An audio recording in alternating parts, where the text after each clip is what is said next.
Hi, everyone. My name is John Doring, and this is ZoomTRAK. Good Saturday afternoon to all ye N-scalers everywhere, and welcome to the November 2025 edition of ZoomTRAK by NRail. NRail is the organization promoting N-scale model railroading. That's N-TRAK, T-TRAK, Fremo N, club layouts, home layouts, no layouts, whatever your pleasure. If it's N-scale, you're in the right place. NRail is all about the knowledge, camaraderie, and joy of model railroading in the normal scale. So again, welcome everyone. Got a great lineup this afternoon, Saturday afternoon, to share with you. That will include first going live to Oklahoma City to get a look at the big train show happening there. Then we'll look at this month's club focus, the Big Bend Model Railroad Club in Florida. We have a presentation on alignment dowels and masonite pads and a pine tree clinic. So I'm looking forward to all of that. So let's start off and see if we can get Bruce out there in the wild in Oklahoma City.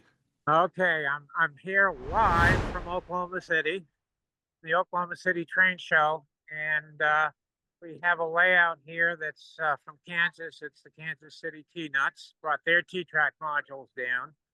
And over here, we have something that's very popular with the kids.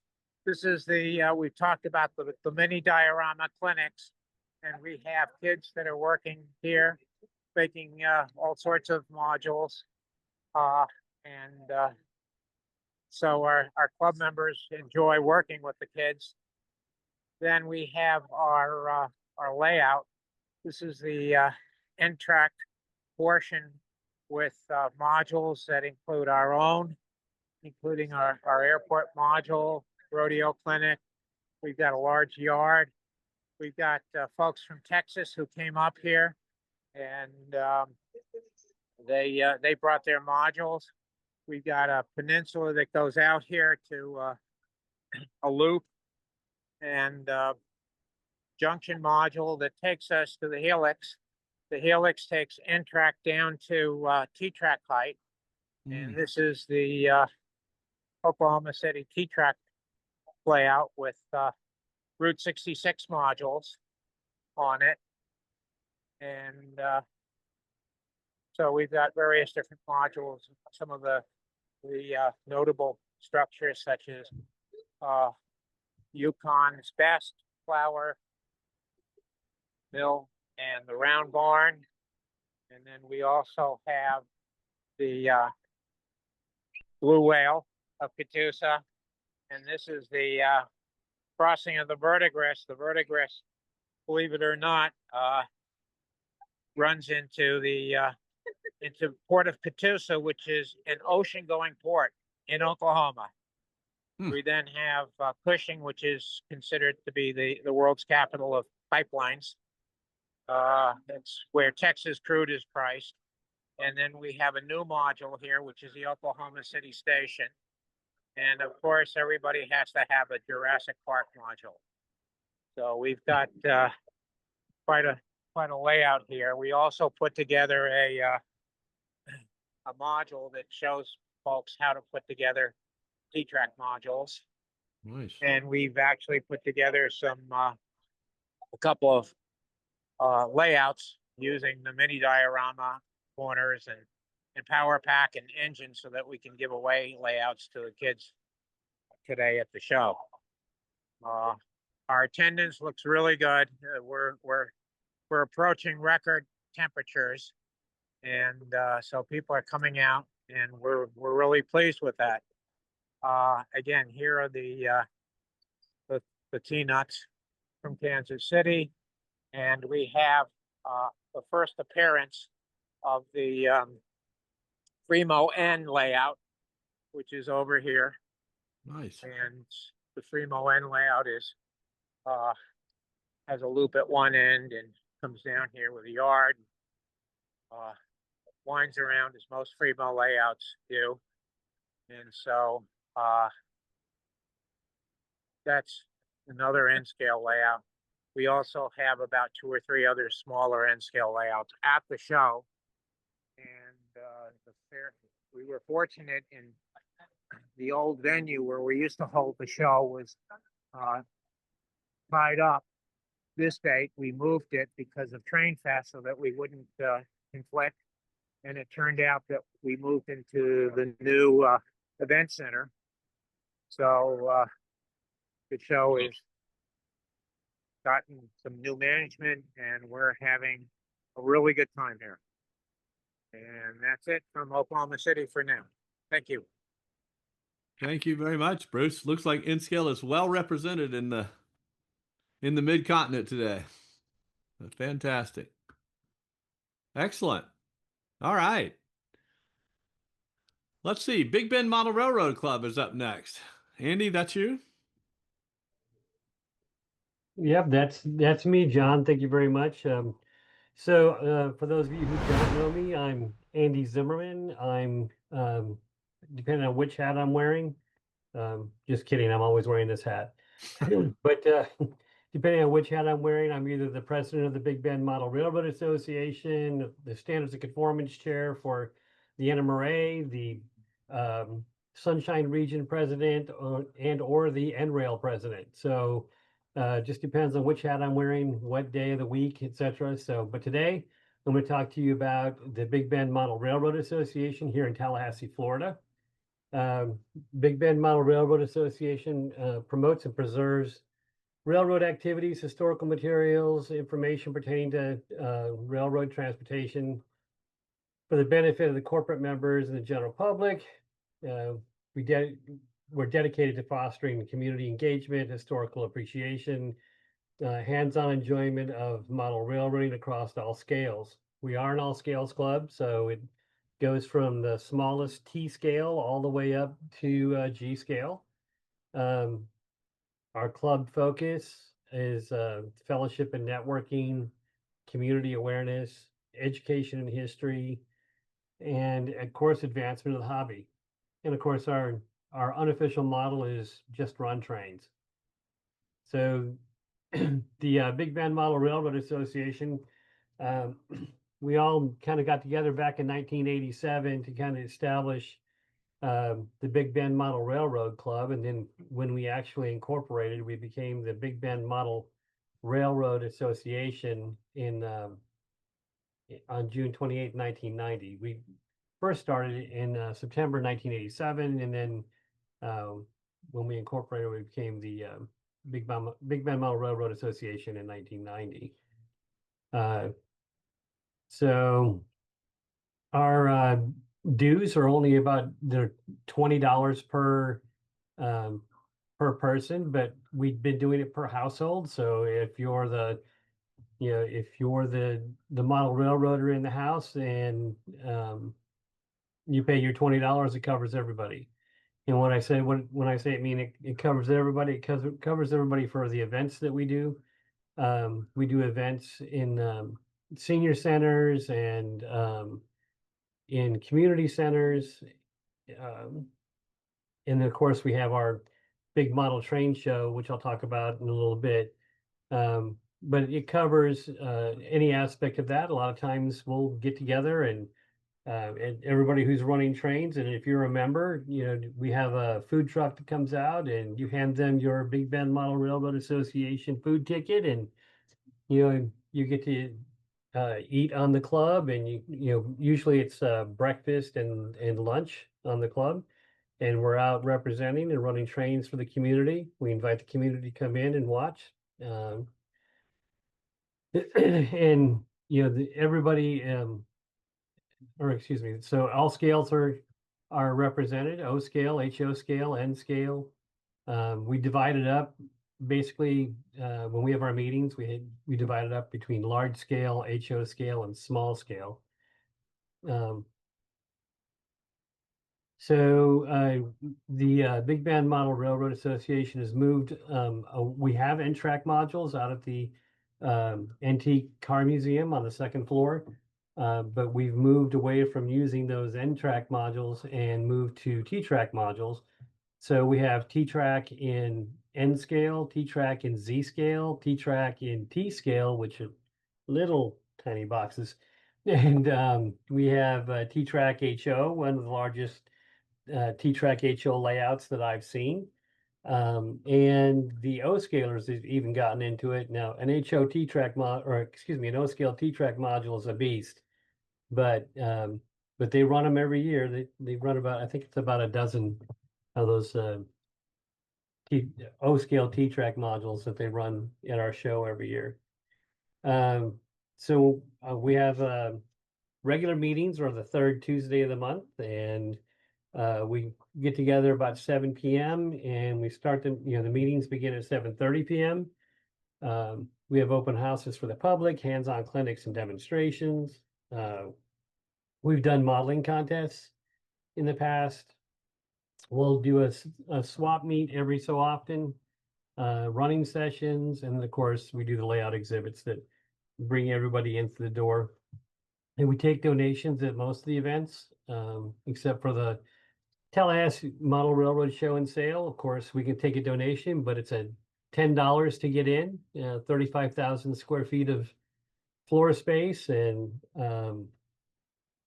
all of the Big Bend Model Railroad Association gets together and has their layouts, and then we invite other clubs, other T-TRAKers. We have about seven to eight clubs that come in and run T-TRAK with us at the Tallahassee Model Railroad Show and Sale, and the last layout was I think it was 128 feet long and about 18 feet deep at its steepest point. It had 5 peninsulas, so it was respectable. It was large. Nice. They and everybody enjoys it. We get people from Tennessee, West Virginia. We get some guys that come over from Louisiana just to run trains on our T-TRAK modules. So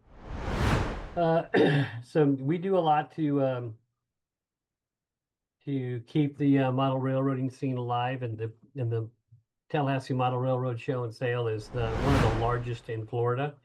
And of course, it's put on by our club. It's not put on by a big organization. So a lot of work goes into that. But it's a great show and everybody has a great time. I think I talked about a little bit. We do community outreach and education. We've done school and library demonstrations. We just partnered up with the Tallahassee Boys and Girls Club. So we're going to get them engaged in T-TRAK and in the Kato mini dioramas, and they seem to really be enjoying themselves. So January 31st, we're going to be running trains out at the community center again, and the Boys and Girls Club is going to be invited so they can start. So we can teach them how to build a T-TRAK module, and then the next time we all get together, they can include their T-TRAK modules in with ours. So we have the last part of it, we have a newsletter. The newsletter is called The Lantern. If you look up the BBMRA Lantern online, it's readily available online. It's our official newsletter, and it features updates, meeting notes, event information. And membership is open to anyone with an interest in model railroading or related subjects, from beginners to seasoned modelers. All are welcome to join the fellowship and share the knowledge and just run trains. And that's, other than I can share the website, John, that's pretty much it. I'm on the website and looking at it. I had two questions for you, Andy. Roughly how many people do you have in the club, and what's the range? Are most people mostly local, or do they sort of come from a wider swath of territory?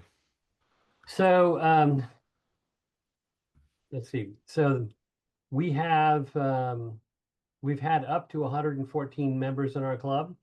Right now we're sitting right around 70 members of the club. We've had naturally through attrition, people pass away, move away, or they've gone to like assisted living facilities or something where we try to go and show up there and run trains for their benefit, but but they their families are no longer interested in doing that. So we're down to about 70 members, and the range.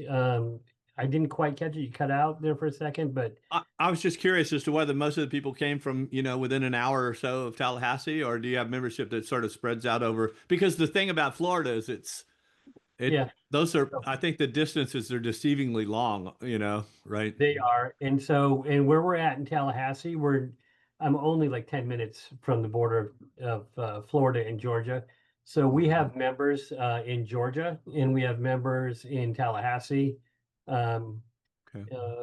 Trying to think. We did have some from oh yeah, we do, Daphne, Alabama, and we have members that over in the Pensacola area that have joined our club as well. So they're kind of diverse. It's Yeah. spread out, but a lot of interest, and we get a lot of people coming in from a lot of places, and everybody seems Fantastic. to be enjoying themselves. So our for those of you who are interested, the website is http://BB as in Big Bend BBMRA.club. You can also get there by going to bbmra.org. It will redirect you to the .club site. And you can see online there what everything that we do, and everything from our history to our T-TRAK adventures to the newsletters that are online, and then our annual show. It's all on there. Fantastic. Thank you so much, Andy. I Alright. appreciate it. Appreciate it. If you guys were taking note, Andy only has 4 organizations that he's the president of. So if anybody needs any help, I'm sure he'd be happy to become your president of your association also, wouldn't you, Andy? Oh yeah, I can always use assistance on just about anything. So yeah. All right, very good. Super. Let's see. Next up, alignment dowels and masonite pads. I'm not sure who's leading that. Who is going to tell us about that today? Be me, Gillette. Okay, very good, Razor. Awesome. Tell us, what's the All story? right, let's see if I can make this thing work. I'm going to hit this share button and we'll see what happens to the screen, okay? Very good.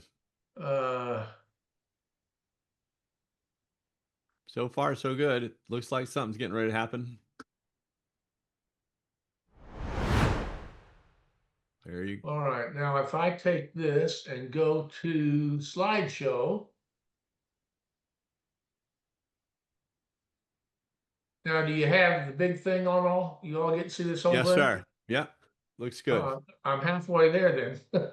All right, well, you should ask me to some small, short topics. So I pulled some of these things out that we've used in the club I belong to try and make things easier. We've just been talking about setting up at shows here, and these shows that are going on this weekend. Setup can be a pain in the butt, as we all know, and it's a lot involved. And we tried to come up with some things to make it easier. One of them is called tethered alignment dowel pins. So let's see if I hit this thing. So I can sit here and read from this, or I'm just going to kind of talk and you can read. Alignment is a problem. You've got to align it front to rear, side to side, get everything squared away, make sure that the rails are exactly right across from the ones in the next module. And that can take a lot of time. But we found a way to make that a little simpler. So that little thing right there makes a big difference. Now, what this is, you can go to any Walmart or Home Depot or any of these stores and find these little 1.5 inch dowel pins. They're 1.5 inches long and they're a 1/4 inch thick. And so what I do is I get a bunch of those and screw in a little eyelet there. And then this is the fisherman's friend. This is a 9-inch steel leader that you can find at any fishing department at a hardware or Walmart, or you can find it at a sporting goods store. But those little things, with those, you can stick them in the holes in each end of the module and connect it to the next module, and boom, it's aligned. So you do that. The first thing you have to do is find a consistent spot for all of your modules where those dowels go through that are not going to bump into the legs of the next module. And when you figure that out, which is, it sounds easy, but sometimes it is, and sometimes it's not. If you made all your modules in by a similar design, it can be pretty easy. But if everybody's doing their own thing and they're all different, and their legs are in different spot, it can be a little more difficult. But if it works on 75% of the modules, that's a good deal too. So you find out where those 1/2-inch dowel pins should be located and can be located. Then you find a module that's going to be your base module. And you take the next module and clamp it to it like you normally do. Then you drill on the left side, or you pick a side that's consistent for everything you do. You drill 2 1/2-inch holes on that side as far apart as possible, because the farther apart they are, the less lanyap you have to keep those things horizontal, front to back. Now, once you do all that, you got that, and you get that done, then the next module, it's on the right side. So you go back to your first module, and between those two of those, you've got the left and right side for every module, and you drill those holes on all your modules, so all those holes are ready to go. Then you get a bunch of these dowel pins and make the sets and stick them all together, get the eyelets, bit the leader, and get them all hooked up together. And then you take any little flathead screw and connect those up under the module. Tie that to the other end of the leader from the dowel pin. So when you unplug the dowel pin, it's not going to fall to the floor, get lost, or get missing. It's always with the module. And then that's all there is to it. You get your modules together. You stick this through the first one. You get them roughly lined up. When you get those pins in there, that next module is going to be level front to back, perfectly level and perfectly aligned, so that the rails and all that stuff are exactly set up to go to the next module. And when you got that system in place, that goes quickly. The biggest problem for us is getting down underneath the module to stick them in. I find that's becoming more and more of a problem the older I get. Here's another look at it where they're in place between the two modules, and where they're connected to keep them from going away. So your leveling is easier, your track alignment is assured. When you tear down, you don't have to worry about the pins getting lost. That's pretty easy, pretty simple, and it worked really well for the Tulsa Neons Club, and so I thought I'd share it with you. Are there any questions on that? Anybody have a question?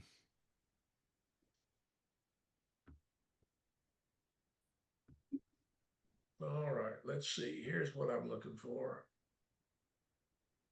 Not a question, but a statement. So for Razor, we had that, or to go along with what Razor said, when my guys were first setting up our N-TRAK modules, they didn't drill the holes all the way down the left side first, and then all the way down the right side. So of course, after they drilled the first few sets of holes, they realized that the right side was offset when you start to put everything back together. So because you didn't drill them after all the left side was completely aligned. So good point, Razor. It's a learning process when you do that. But once you get it figured out, it really works out right. Now let's see if I can get my screen here to pop up my next. Let's see, I need this. I need masonite clamp pads.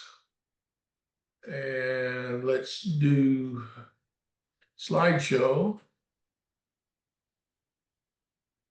What the hell is this popping up here?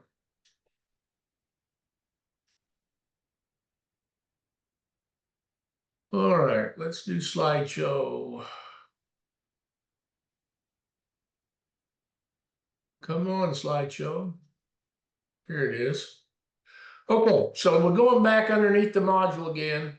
And we're going to talk about a little problem that happens when you, if your modules age. That's what happens as your modules age, where you're clamping those things together. You can see how those clamps dig into your side fascia, and eventually it's going to cause damage and destroy that piece of 1x4, which is what we use for our wood side modules. So what do you do to stop that? And it's real simple. Masonite. Masonite's hard as a rock. It's thin, and it works really well to solve this problem. So what you do is you cut a piece of masonite that's the same height as your side panel and about 3.5 inches wide, and then you've got a place to clamp to put your clamps. Now the same thing here is with the alignment dowel. You don't want to interfere with something else. So what we finally decided to do was, instead of just putting in a short piece, we'd put a piece all the way across that side from one end to the other. And if it ever does get damaged, all you got to do is pop it off, glue it on lightly. It doesn't have to be on that strong. And if you ever have to replace it, you can pop it off and put another strip on there. There's all there is to it. You can see here where that dowel pin is on this one. By the way, try to repair your damage. If you've got holes in that place and scratched in places, get some wood putty and fill it in. Try to get it fixed up first. So run the masonite clamp pad. Here, this clamp pad runs from the far left. You can see right here at the bottom where it is, all the way to the far right. And we've got these things spaced very widely apart. Now, you don't see any legs here. Don't know why. It was a long time ago I took this picture, but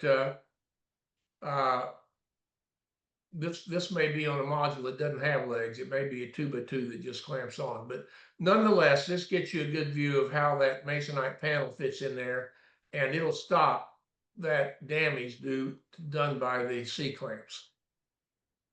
Now, if you bought a bunch of that masonite, one other nice thing about it is those 3.25 by 3.25 squares make great shim under the legs of your module, particularly when you're on carpet, or your screws won't extend far enough, and you can stack a bunch of them up to help get you level. Really works well for that. We have a box full of those things. We took a full sheet of that masonite, just cut it into those squares, and we got boxes of them, and it really works well. Nice little extra thing you get out of that. So that's essentially all I have. And if there are any questions on any of those, glad to answer them. If not, move on. Let's go. Any questions, anyone? That's helpful. Helpful, Razor. Appreciate that. All right, you all take care. I'm going back to quiet. Okay. Well, next up, it says Pine Tree Clinic. It's me. And who's up for that? That's me. Kevin, that looks like you. There's something wrong with your audio here.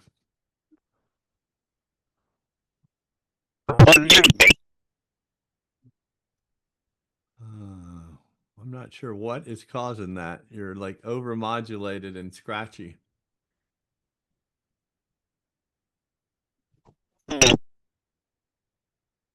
Maybe unplug your headset and plug it back in.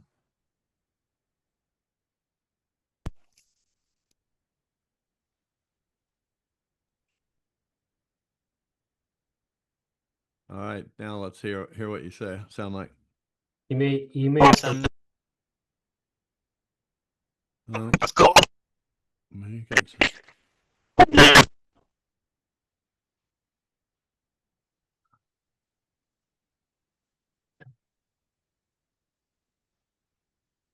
now? Yeah, well, I can hear you. How about now? Yep. Okay. So, we're going to talk today about how to make economical pine trees as opposed to cheap pine trees. Okay. And so, we're going to talk introductions, talk about the tools needed, consumable materials, and instructions on how to do it. First of all, why do you want to make trees and not buy them? Well, they're cheaper. I'm a model railroader, so I like to save money because I like to spend it on trains and not other stuff. Variety commercial trees tend to be limited in color and the shapes of the trees. I developed this technique because I wanted to represent Southern yellow pines, anything from a small sapling to a fully mature 100-foot tree. And there's a sense of accomplishment in breaking yourself. I come from an engineering background, and this technique does not require any artistic talent at all. It can be done with a little mess and noise. I do most of it while watching TV with my wife, and I don't disturb her or create a mess, which is a good thing. At least in my house it is. Here's how they look. This is a couple of my large radius junctions and corners, and large radius corners. And for those of us in the South, you recognize a Southern yellow pine. It's got, 3/4 of the tree is bare trunk, and there's only branches and needles at the very top. And this is it. What you see here is anywhere from a 1/4 inch tall tree to an 8-inch tall tree. So you've got a lot of variety in there. There's some more. You can see the small ones all the way up to the big ones. And to my knowledge, those are not commercially available. Tools.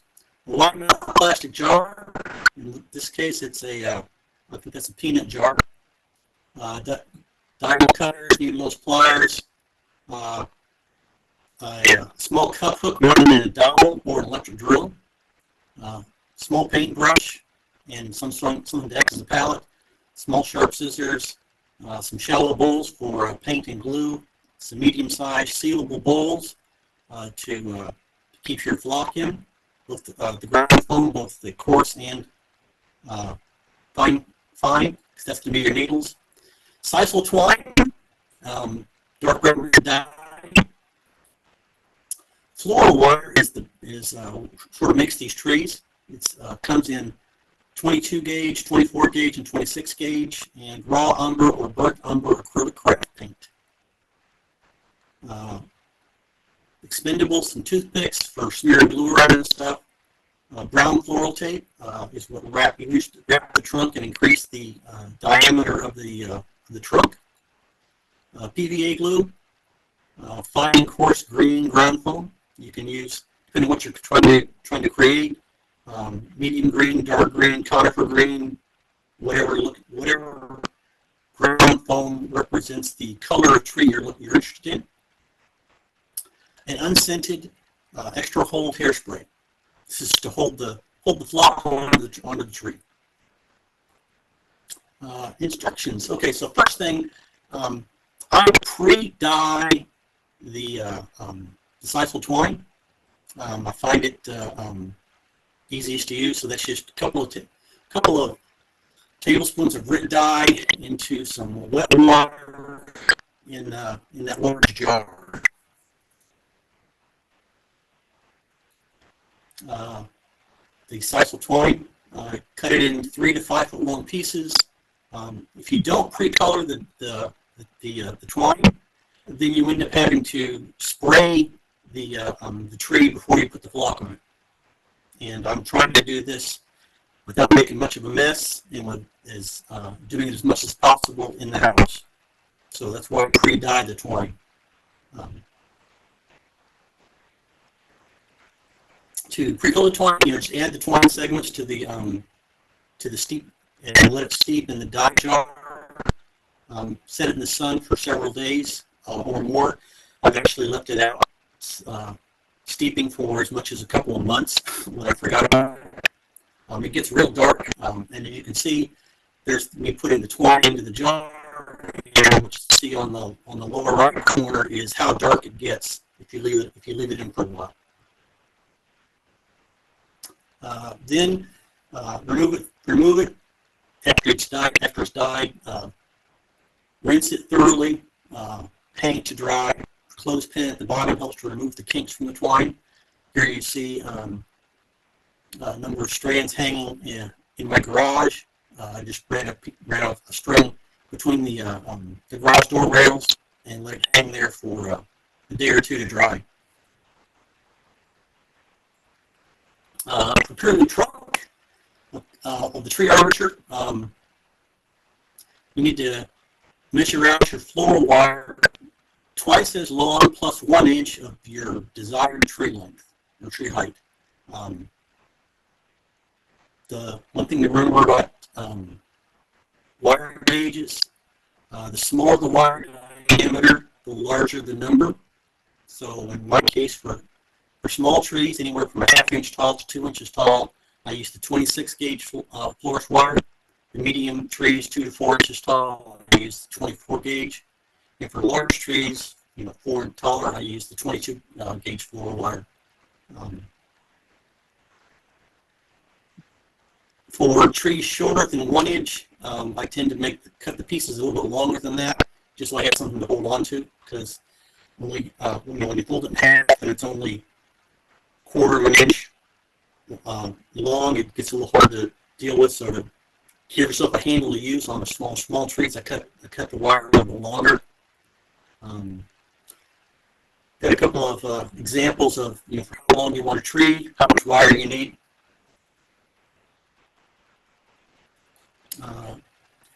Once you have your wires cut, I tend to cut a whole batch of them at a time. You fold them in half.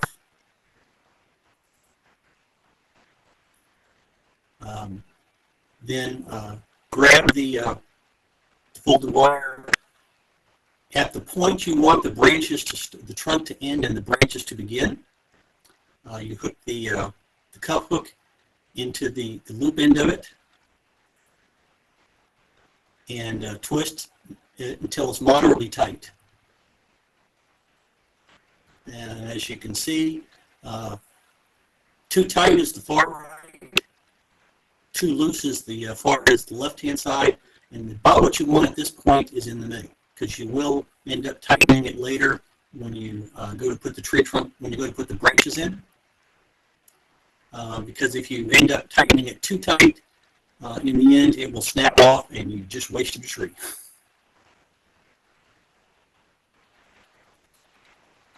Once you've gotten it tightened to a moderate level, split the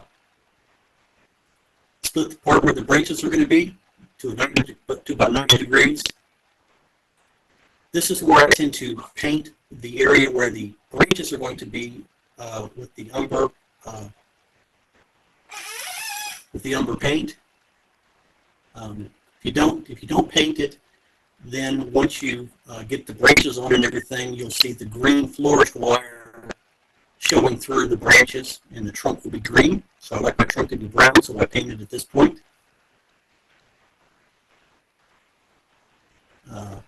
Then once that paint is dry, and I tend to do these in batches.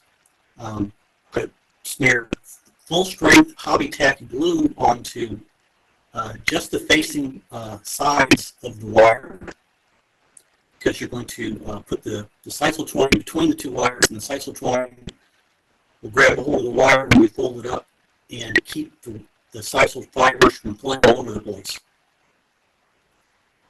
And hopefully most of you are familiar with HobbyTRAK glue. I don't know of anybody else besides Woodland Scenics who makes a product like this. It's a PVA type glue, but when it dries, it stays tacky. So it will hold on to the fibers once you put it on there.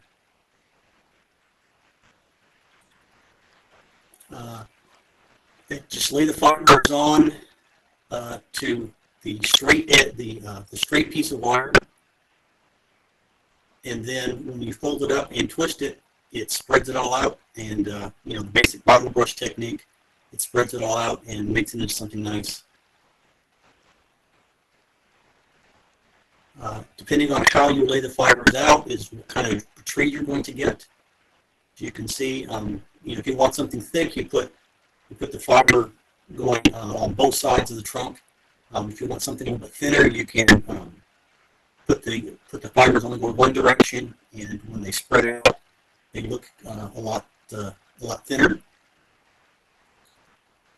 And you can see you can have your fibers going up continuously, or you can put them in segments to create your branches either as thick as you want or as thin as you want.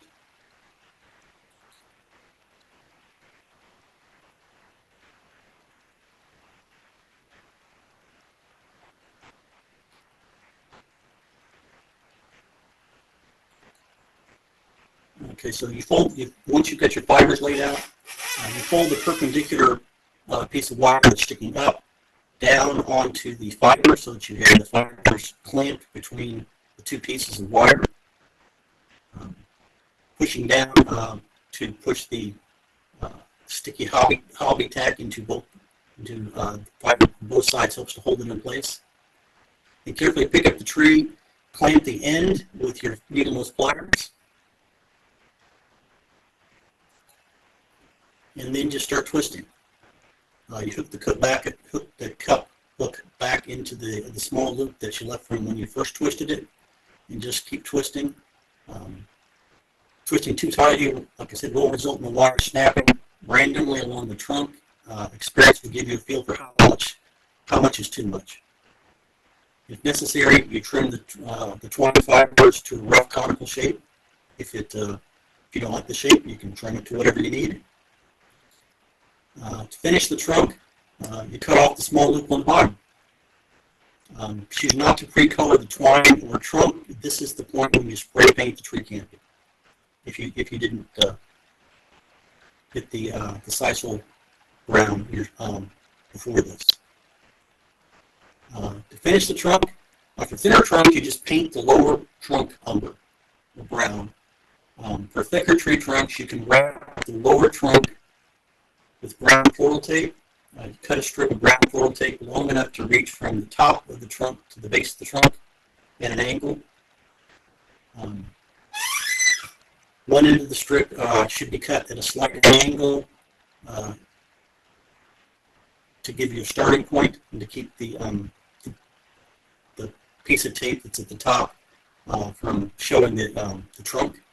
And then tightly wrap the tape down the length of the trunk and twist it tightly past the end and cut off the excess. For thicker tree trunks, you can use multiple pieces of florist tape by starting at the lower side and then adding additional pieces from up to the top, and that'll give you a nice taper. If you want it really thick, you can, after you've done that, you can have one piece of tape and just go from top to bottom again, and add keep wrapping it with tape until you get as thick a trunk as you want. The waxy adhesive on the floral tape, it's almost like sticky like beeswax. I'm not quite sure what it is, but it can sometimes come loose over time. So you can also take the PVA glue, put a drop between your thumb and forefingers, and twist the bottom. Smear that onto the bottom of the florist tape at the bottom of the tree, or do the entire trunk, and then set it to dry. That'll help seal it and keep the tape from coming undone at some future date, depending on how much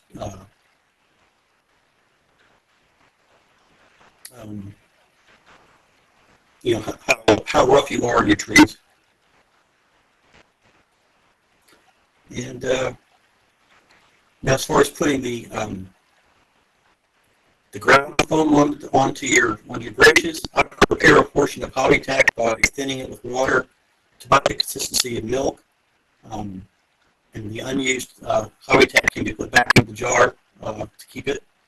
And put it in a small, shallow bowl. And then dip the ends of the twine fibers into the thin hobby tack. Hang it to let it cure until it's tacky, 3 hours or more usually. Adding the water to thinning it will make the hobby tack take longer to cure, so I usually do it at night, and then I've got it first thing in the morning. I can put flock on it. I built myself a rack that I can just hang them to dry. It can get rather messy as it drips down, so I've got wax paper stuck in the bottom of that thing, and I can replace that wax paper whenever I need to. As you can see, I've got a whole string of various sized trees ready to go there. Finishing the tree is sprinkle it with ground foam. In this case, I'm using Woodland Scenics medium green. For smaller trees, just use the fine ground foam. Shake off any loose foam.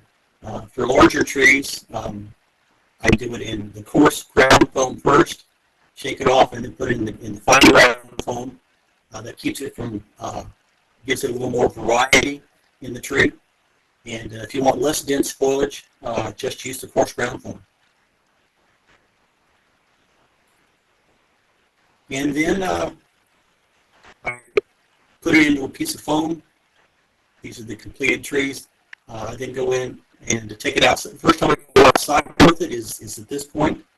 I go out with a bottle of hairspray, and then I spray the top, sides, come up from the bottom to give it a good coverage with the hairspray to lock all the foam onto the branches. And that's it. Does anybody have any questions or any slides you want me to go back to and look at?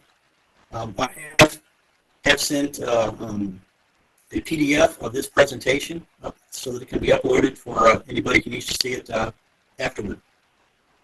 Fantastic. Questions?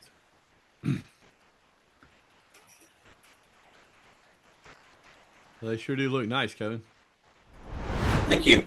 Sorry, I'm unmuting, but how do your trees hold up over time? Yeah. Quite well, actually. I've had them bent over 90 degrees and just straighten them back up. They don't break if something falls on them or they get brushed. They've been to a number of shows, and I let people touch them and explore them. They last quite well. The combination of the hobby tack and the hairspray seems to hold them very, very well. And the fact that the soft florist wire, they don't snap off. They just bend if something happens to them, and then I can straighten them back up. I mean, I purposely did it as opposed to using the natural product because I didn't want them, since they go onto modules to go to shows, I didn't want them to break off and everything. Mm-hmm. Mm-hmm. Yeah, fantastic. Anybody else? I mean, I generally get lots of comments on because if you put the normal commercial trees on, the commercial trees are fine if you're talking an alpine meadow or a mountain meadow or something where somebody's front yard tree, but that's not how natural trees look. The commercial trees are too regular, and this allows you to add a lot of variety to them. Yeah, agreed. And and the idea of using the hobby tack to hold the fibers in place, while you're twisting them, I think was one of the best decisions I made and things I came up with, just because it keeps the fibers from flying all over the place. I had a question.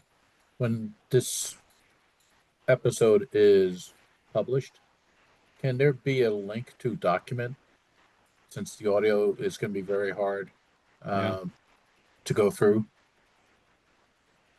Yeah, I've given a copy of a PDF of this slide presentation to end rail, and yes, they are free to post it. Okay.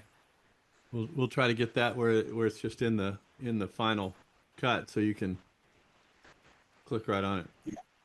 You can see how the trees look when planted as a forest. When I plant them, I tend to go from the bottom up. I'll plant the smallest trees first, and then work my way up.